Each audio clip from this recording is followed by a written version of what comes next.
Hi everyone, I'm back with another video today, and today I will be talking about how to start your first fish tank and how to kind of get in the hobby of fish tank keeping, I guess.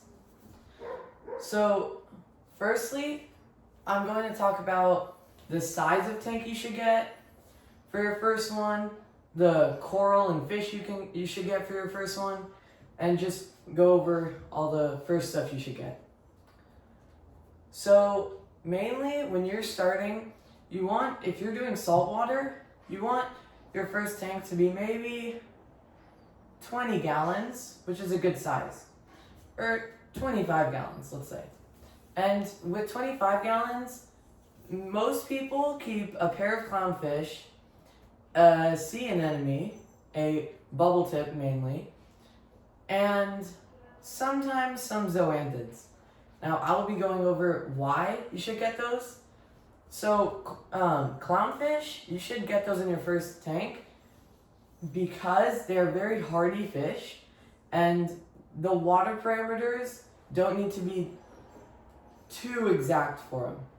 Now, I don't mean you don't have to water test and do water changes, but I'm saying they won't die if the nitrate goes up a little or the pH goes up a little. But if it drastically goes up, they will over time die. And sea anemones, bubble tip sea anemones specifically, they're also similar to clownfish. But they are a little bit more sensitive because they are an anemone. And they are just a coral, which are a lot of times more sensitive. So corals, to start off, you don't always have to get a bubble tip anemone. You can get zoanthids, pulsing zinnia, things like that. But always, in my opinion, you should always start with a soft coral because hard corals need very specific water parameters most of the time and will very easily die compared to soft corals that won't easily die and they will actually kind of adjust to the water. Now, if you have super high nitrate, they won't adjust, they'll die. But, they're pretty flexible and hardy. And with fish, I would get a clownfish again because the second thing I'll be talking about today is kind of how to just set up your fish tank in general, right? So, a lot of times, people think you just have to only get live coral and you can only get live rocks for saltwater fish tanks, but that's really not the case. You can get all the fake things you want. They're not only for freshwater, they're for saltwater too. So, what you want to start off with doing is, first, to set up the fish tank, you would need some rocks or sand. Most of the time people go with sand for saltwater fish tanks because sand, a lot of things can live in sand and it's just, I don't know, I guess people just prefer sand over rocks for saltwater. Now, I'm going to put in the rocks here.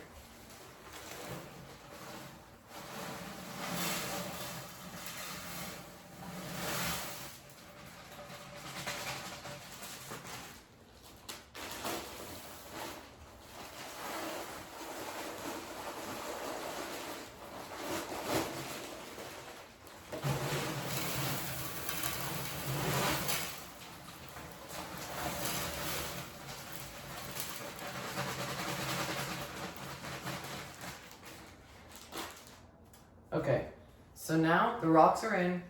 Now we just need to spread it out.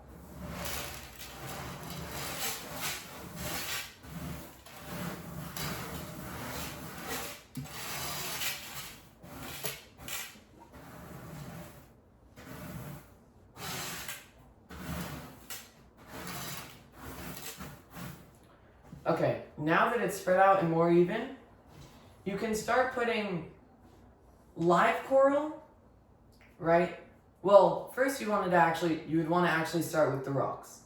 So for saltwater fish tanks, people will buy live rock, but just with me right now, just for an example, I have a fake coral structure with rock, and I will be putting this into the tank.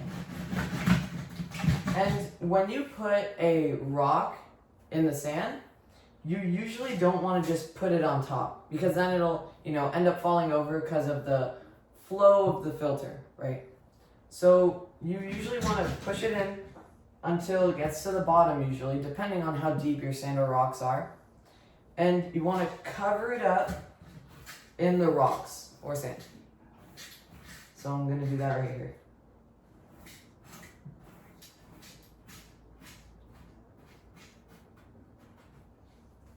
Okay, now we have the rocking. Again, in saltwater fish tanks, most of the time people do like to get live coral because it just livens up the tank, obviously, given the name.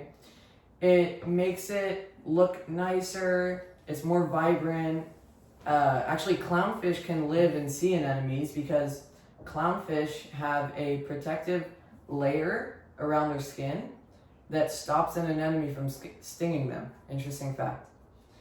And that's why in Finding Nemo, for example, Marvin and Nemo live in the sea anemone. So yeah. So now you would want to add your coral. Well, no. Here's the thing. First, obviously you have to have water. But for this demonstration, I will not be adding water. I will just be adding the fake corals. So I'll put them in right here. You could honestly put them in wherever you want, but sea anemones actually will hurt and harm other coral if they are near them. So with their tentacles, with their little, it's kind of like their arms, you could say. They will sting the other corals, and if they sting them too much, the other corals will die. So usually you don't want to place that many corals near a sea anemone. So now I'm going to add all the coral in.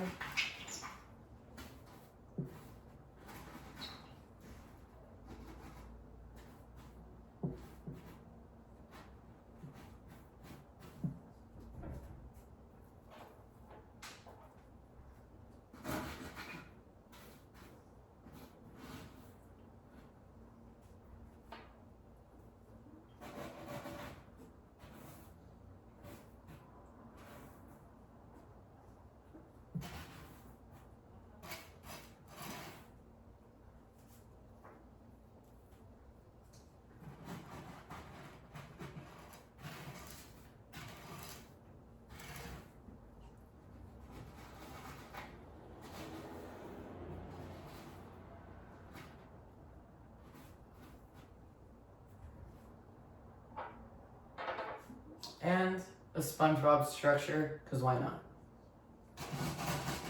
Okay, so now I have the base of the fish tank in. So right here, I do not have an actual rock structure in this tank, as you can see. But usually you would want to start and make a rock structure based off of what the fish like. So most fish like to have like a cave or a tunnel or a bridge, for example, right? So they can kind of go in it, hide in it for the first week or two while they get used to the tank. So you wouldn't really want to have it like this. This isn't ideal because there's not many places for the fish to hide. But it's okay, it still works. So I'm just gonna add a few more structures to, make it look nicer and give the fish a few more places to hide.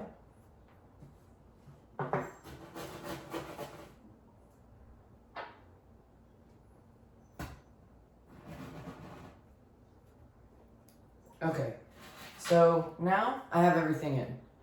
Now, this, fun fact, there's actually a name for this. It's called aquascaping. It's where you add rocks and sand and, bigger rocks to your tank to make it look nice and actually make it into a fish tank. So now that I have these in, pretty much this is all you would need to do, right? To actually set it up. And then add water too, right? Because you can't have a fish tank without water. So I'm gonna go over that next. Okay, so salt water, putting water in your tank, in your saltwater tank specifically, some people think, oh, where do I get the salt water? Do I just go in the ocean and grab it? No, please do not just go in the ocean and grab salt water. That will pretty much every time kill the fish in your tank almost immediately, right? So what you want to do, you want to go to your local fish store and just, buy some salt water for your fish tank. And the salt water is actually, it's more simple than you think.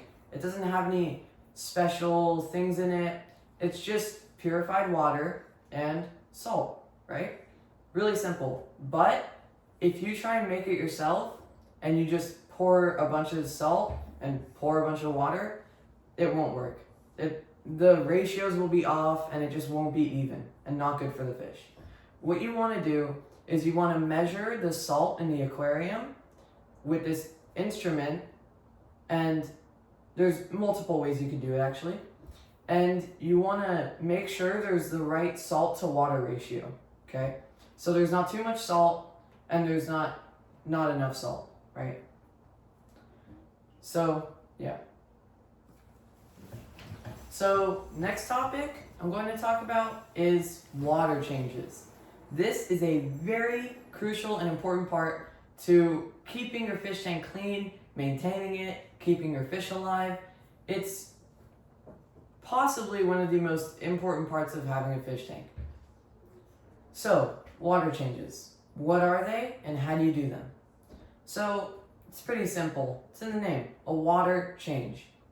You do water changes because when salt water sits in a tank for a certain amount of time, salt will start to build up outside of the tank actually, and the salt will leave the water, I guess you could say. So that's one reason. Another reason is to maintain your nitrate and phosphate levels. Because if your nitrate and phosphate are too high, your fish are going to die, as I said earlier. So water changes, you could use a siphon. Most people use a siphon, and it works perfectly fine, and that's what most people do. So I will show you how to use one. So you want to get one kind of like this. Pretty much, this is the main one people use to change the water in their fish tank. So what you want to do, there's no water in here now, but if there was, you would put this tube part, the bigger tube, inside the tank, okay? And then you would put this part lower, and you would suck out the water really fast, and before it gets to the end, you would dump it in another tank, in a bucket, pretty much anything. You'll just dump out the water into there, and then, yeah, it's pretty simple. So, there you go.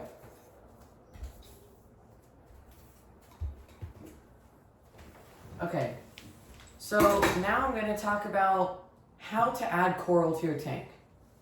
First of all, before we get into that, you should not add fish or coral to your tank within, I'd say, the first month, okay?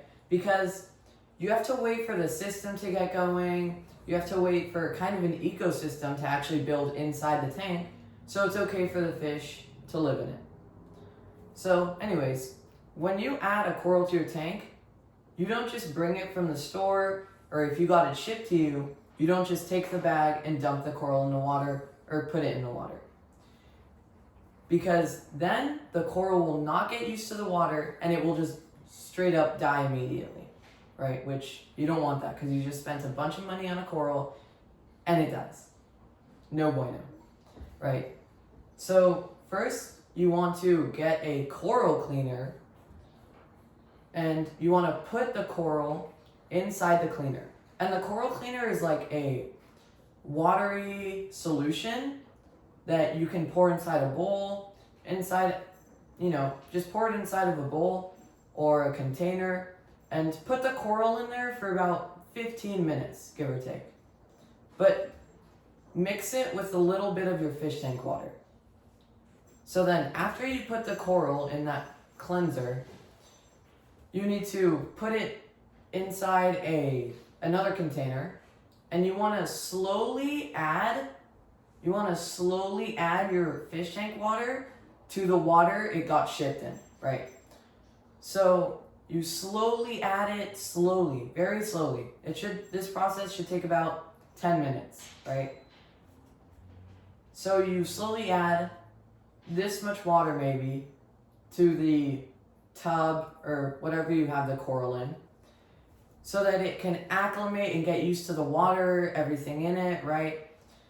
And then once you've done all that, you can finally grab the coral and just put it mostly wherever you want.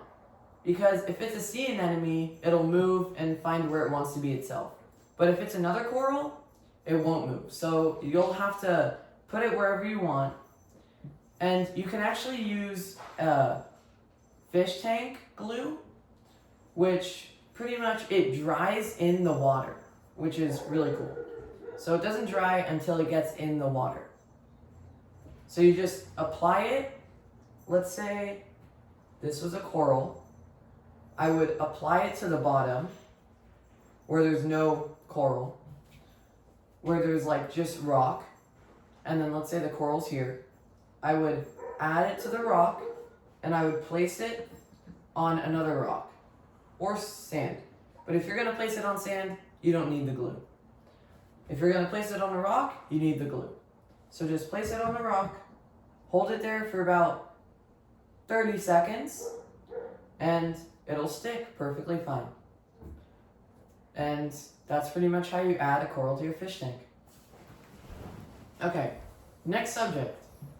How to tell if your coral is dying. A lot of people do not know when their coral is dying, and they will just wake up one day and their coral is pretty much gone. So one way to tell your coral is dying is just look for the color. Let's say your coral is a vibrant, bright orange, and it like glistens in the light of the fish tank. If it starts to lose color and become white, then that means your coral is dying. But don't worry, there's ways to save it. Remember the fish tank cleanser I was talking about earlier? That is how you can save your coral. Put it in the cleanser for about 5 minutes and take it out and put it back in your tank. But that's not all. Your coral is dying for a reason. If you don't find that reason, it's just going to die, no matter how many times you put it in the cleanser. So one reason it's dying could be high nitrate levels. And that's pretty much just dirty water and too much algae in your tank. So one way to lower those nitrate levels is to just do a water change. That's pretty much the only way that you can safely lower nitrate levels in your fish tank. But before you do that, you want to make sure it's nitrate levels that's causing the coral to die. And what you can do is you can buy a nitrate water testing kit and just follow the instructions on the kit. They all tell you what to do. And, test the nitrate. If it's over a certain amount, for every test it's different. If it's over a certain amount and it's really bad, then that will be the cause of your coral dying. And again, the only way to lower that is water changes. Just keep doing water changes until it goes down. Now, another problem. It could be that you have things in your tank that are eating your coral. Now, this one's a really hard one to solve because those things will get in your rocks, in your sand, pretty much everything. So depending on what it is, there's so many things it could be. So you need to try and visibly spot them, find out what they are, and just add something to your tank or take away something in your tank for them to die. And yeah, that's the main way to get rid of them. So for example, I had a hard coral that was a really pretty hard coral, right? I won't say the exact name because a lot of people may not understand and it might make people confused, right? So I'm just going to go over that. It started to go white and started dying, and I lifted it up from the rock it was on and found these little white things squirming in between. And the problem with that is that you can't get rid of them. Once they're in your tank, there's no way to get rid of them without harming your fish and everything else in your tank. So sadly, you just can't get hard coral if you find those in your tank. Sadly. Unless you take all your fish out, you take all the coral out, and you add special solutions to your tank that will make them die. Right? So with your fish, you would probably want to keep them out of that tank for about 2 weeks to a month and put them in a different quarantine tank. And same thing with your coral, so that they don't get affected by the solutions that you put into your tank to kill off the little white things or whatever it may be. And yeah, that's pretty much how to maintain your coral and stop it from dying. I briefly touched on this earlier, but I'm going to now talk about it in more detail. So, what fish should you get? When should you get them? And how should you put them in your tank? So, great starter fish are a 6-line wrasse, a pair of clownfish, obviously, as I said earlier, and honestly, pretty much any small fish that's within 2 to 5 inches, right? Those are all mainly great fish to get. Except for a few that may be poisonous or venomous, a bit dangerous to the tank. You want to stay away from the poisonous and venomous ones. Because if a poisonous fish dies in your tank, it will, if you do not get it out of your tank within a certain amount of time, like within a day or 2 days, it will kill everything in your tank because the poison releases from its body. So most of the time you want to stay away from those. Unless you've been doing it for a long time and you know how to keep a fish tank very well, right? But anyways, again, you can get most small fish, right? But how do you add them to your tank once you get them, and when do you get them? Well, you can get them about 2 to 4 months after starting your tank and putting water in it and setting up your tank. Because they need a little bit more time than coral. Because I don't want to say they're more sensitive, but in a way they are, right? So you want to wait about 2 to 4 months, maybe even 6 months. That's if you want to be as safe as possible. But 2 to 4 months is good to add your first fish, or first 2 fish, or first 3 fish. And also with clownfish, if you want to start out with them, you don't want to get one clownfish by itself. Because if you get one clownfish by itself, it won't survive optimally at all. They need at least one other clownfish companion to live happily and frugally, right? Don't know if I'm using that word, right? Don't know if that is a word, but I think it is. Anyways, so yeah, you want to get a pair of clownfish, and they can be different types of clownfish. A lot of people think, okay, I'm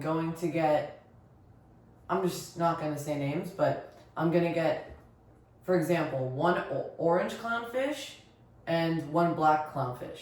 And you'll say, oh no, you can't get that. Actually, you're wrong. You can get that. You can mix most types of clownfish, right? They won't survive, well, they will survive, but they won't get along as well most of the time because they're just different species, right? But if you get the same species, they will literally swim together, always be right next to each other, but at the beginning, they will fight. They will always fight at the beginning unless they've been together for a long time before you got them.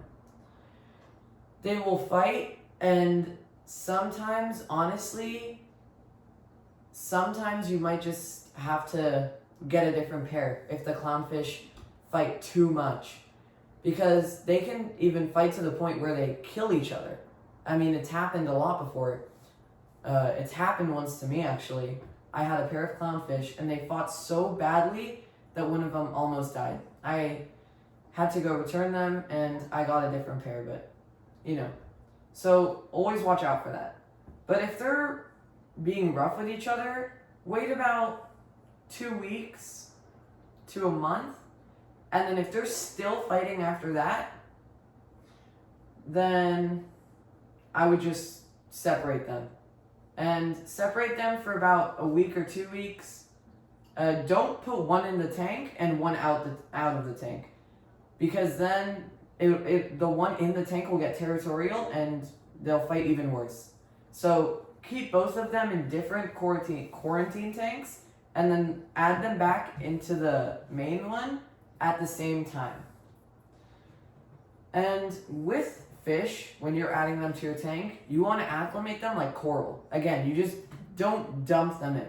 Do not dump them in. With the bags that they come in, put the bag in the water for about 10 minutes so they get used to the water temperature. And then put them, again, just like the coral, in a bucket, in a container, in something, and slowly add your fish tank water to it so they can adapt and get used to it. And that, again, should take about 10 minutes for them to acclimate once you're pouring your own fish tank water. And yeah, that's pretty much everything about fish you need to know when you're adding them to your tank, specifically clownfish. Another very important thing in your fish tank is lights. And what I mean by that is you can get most types of fish tank lights are the same for your fish, right? So for algae growth, lights are pretty much the main problem of too much algae. People will leave their lights on for, let's say, 16 hours a day, and while that light is on, algae is pretty much just building up in your tank, right? So if you constantly have that light on, your tank is going to be almost overridden with algae, even if you clean it a lot, right? So you don't want to keep it on for 16 hours, right? You want to keep it on for about 10 hours a day, 12 hours a day, and then the other 12 hours, it could be off. I personally turned it on during the day for about 10, 12 hours. And then at night when I go to sleep, I turn it off and keep it off for a little while and then turn it back on. And then same thing the next day, right?